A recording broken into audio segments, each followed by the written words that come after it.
Live जा रहा है क्या फेसबुक पे? नहीं, वैसे ही वीडियो बनाना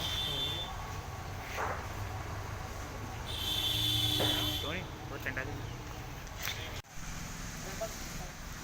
वचन में लिखा है, हे भाइयों, हम नहीं चाहते कि तुम उनके विषय में जो सोते हैं अज्ञान रहो।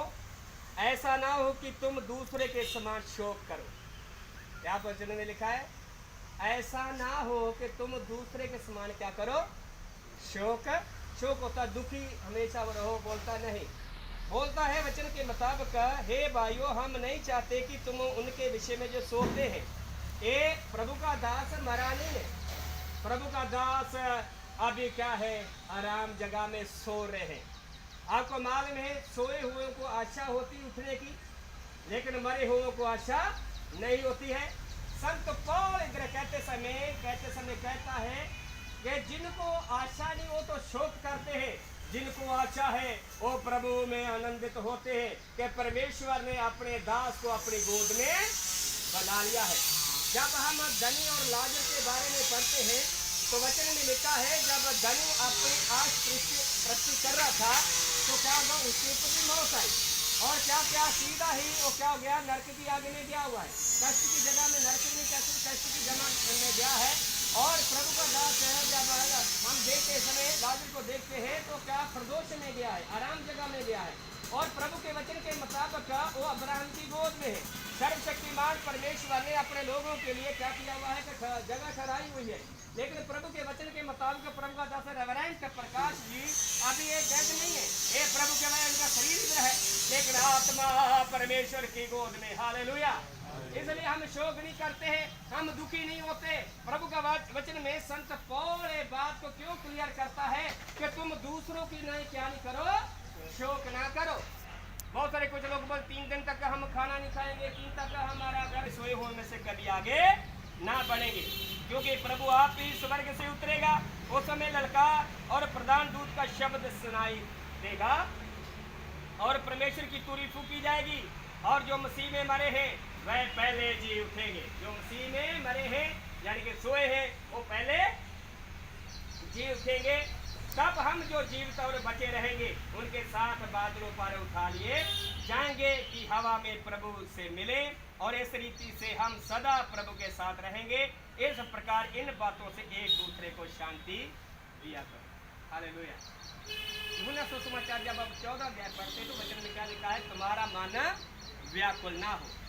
तुम्हारा मन व्याकुल ना हो। परमेश्वर पर तुम विश्वास करते हो तो मुझ पर भी क्या बोलता है? विश्वास करो। और मेरे पिता के घर में बहुत सारे रहने के स्थान है, नहीं होते तो मैं आपको कह देता।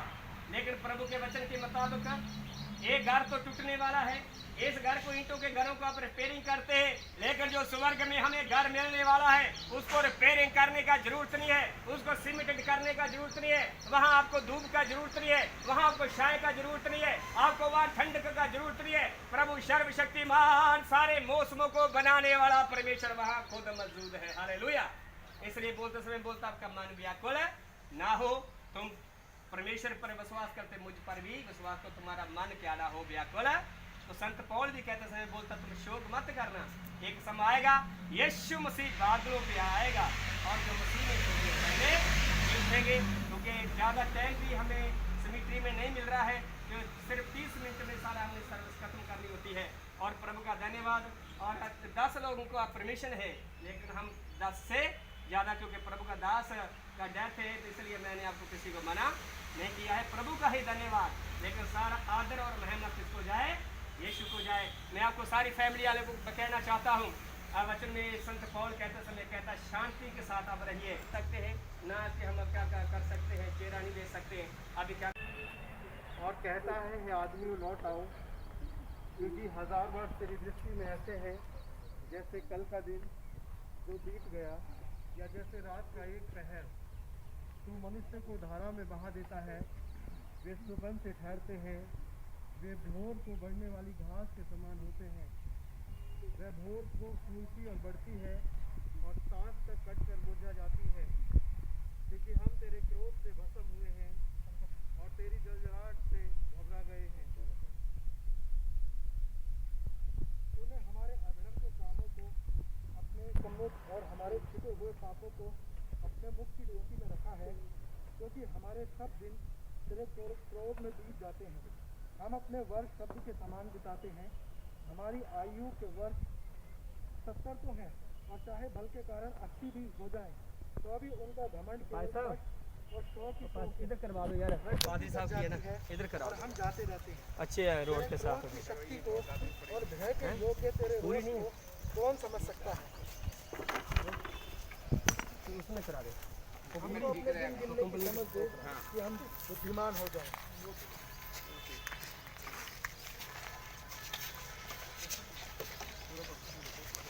ये यहोवा लौटा तब तक और अपने दासों पर तरस खा, और तो हम अपनी करुणा से तृप्त कर कि हम जीवन भर जय जयकार और आनंद करते रहें।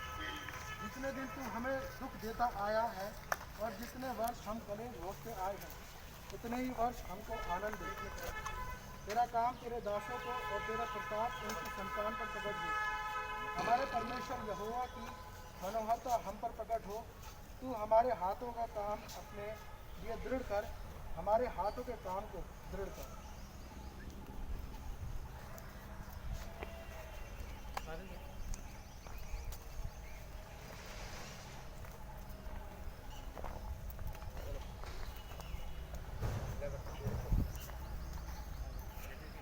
सेंटर में रख।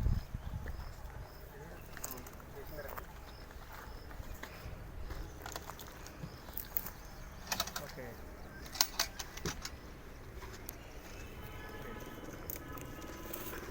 हाँ, प्रभु के वचन से एक वचन पढ़ेंगे। सुबह प्रदेश उसका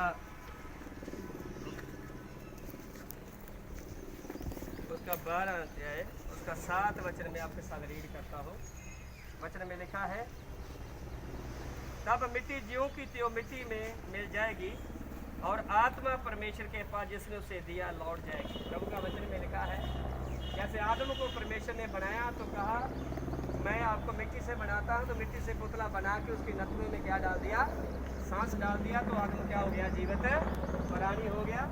जब तक सांस आत्मा हमारे अंदर है उतने समय तक हम जीवित प्राणी बन जाते हैं। आत्मा अंदर से निकल जाने से, परमेश्वर का दिया हुआ सांस अंदर से निकल जाने के बाद आदमी क्या होता है, डेड होता है। बांस खींच लेना, आइए अच्छी तरह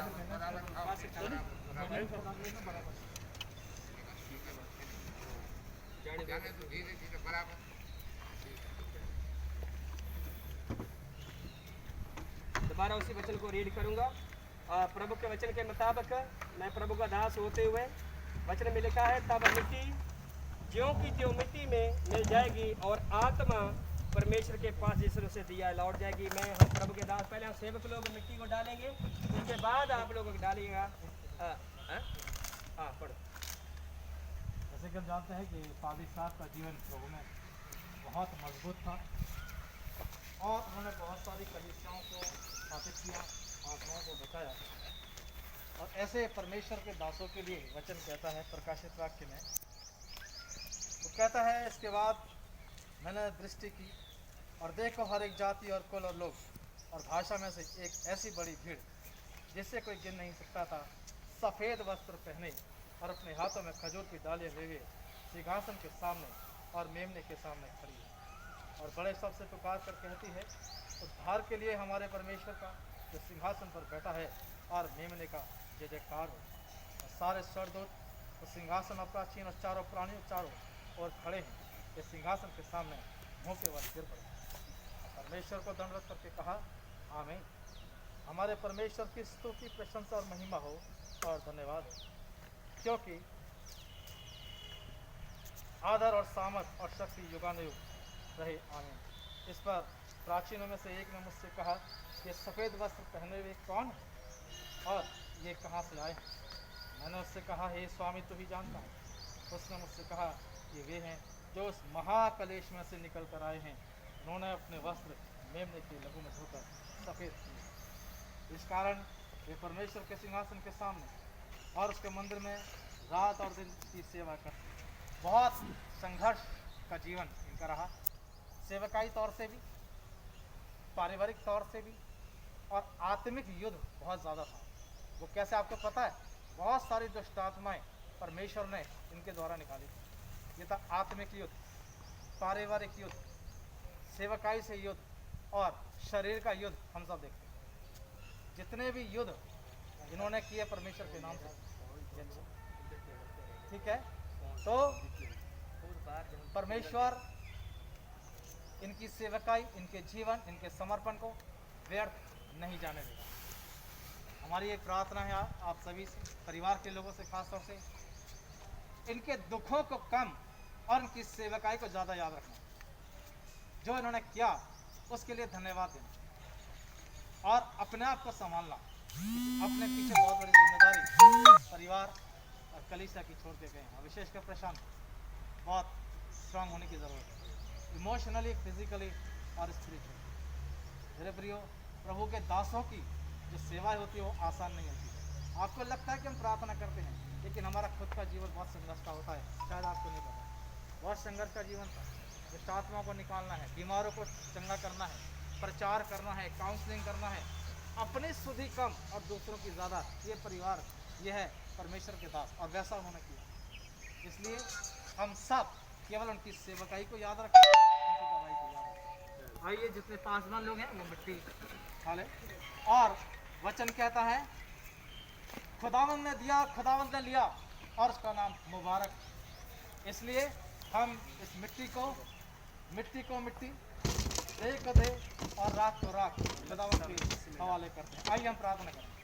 पिता परमेश्वर, हम तेरा शुक्र, तेरी तारीफ, तेरी महिमा करते हैं प्रभु पादी साहब के जीवन की। मेरे परमेश्वर, तूने जब से खुदावंद उनको जन्म दिया और जब से तूने उनको सेवकाई दी, जब से परमेश्वर उन्होंने उद्धार को चखा प्रभु, उन्होंने पीछे मुड़कर नहीं देखा। जो कुछ तूने इनके सेवकाई से किया और लिया और दिया, दुआ प्रभु यीशु के नाम से मांगते। आए हमारे बाप जो आसमान पर है, तेरा नाम पाक माना जाए, तेरी बादशाहत आए, तेरी मर्जी जैसे आसमान में पूरी है, जमीन पर भी पूरी हो।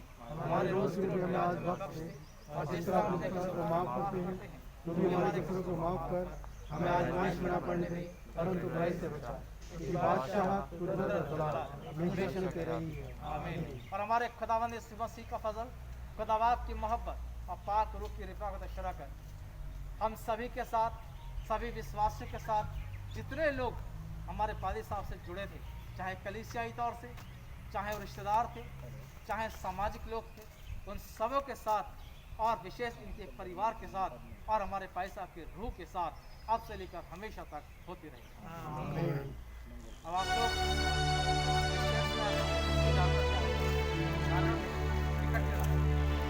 तेरी शीरी आवाज़ मैं सुनता हूँ खुदा,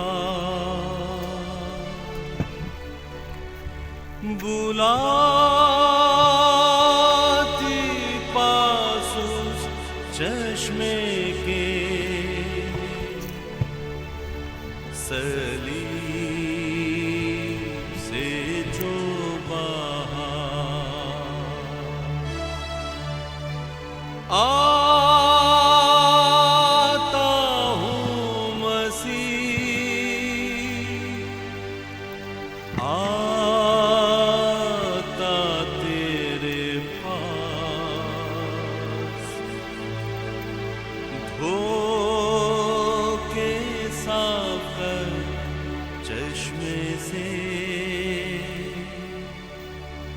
जो बहता क्रूस से खास,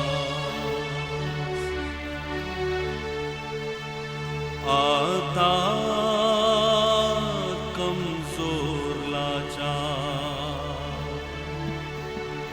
देख मेरी हालत को,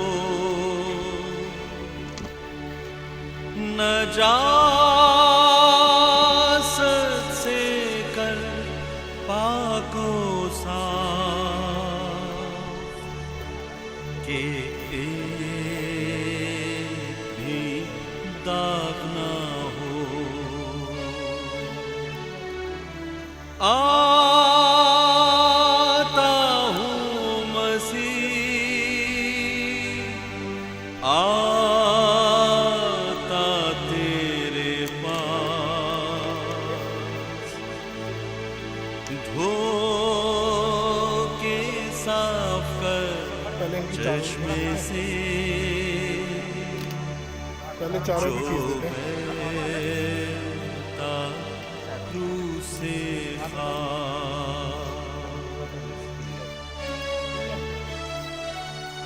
मसीह तू बख्शता है, कामिल प्यारी माँ, कामिल उम्मीद और चैन आराम, ज़मीन